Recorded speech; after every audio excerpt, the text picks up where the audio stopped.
Hello guys, এই যে সুমল মেডিসিনটা দেখছেন আপনারা, এটা কিন্তু বাচ্চাদের জন্য যথেষ্ট এফেক্টিভ।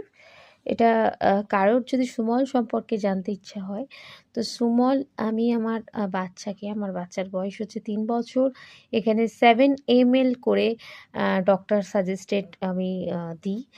যেকোনো ধরুন আপনার ব্যথা লাগছে, মনে হচ্ছে সর্দি হয়েছে, কাশি হচ্ছে, সর্দি কাশির জন্য নয়, বাট সর্দি হলে সর্দি মানেই তার একটু গা ব্যথা হবে, হাত পা ব্যথা হবে, তো তখন সুমল দেওয়া যেতে পারে।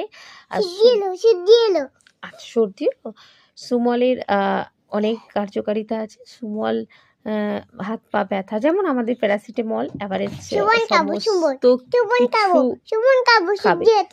সর্দি হলে সুমল খেতে নেই, তো আর জ্বর হলেও সুমলকে দেওয়া যেতে পারে। আপনারা শুধু লক্ষ্য রাখবেন ডোজটা।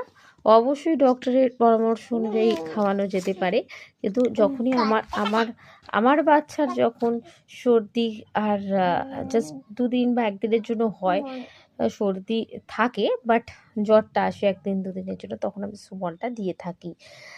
সুমলটা যথেষ্ট এফেক্টিভ একটা মেডিসিন, যেটা কার্যকরী জ্বর নেমে যাওয়ার ক্ষেত্রেও।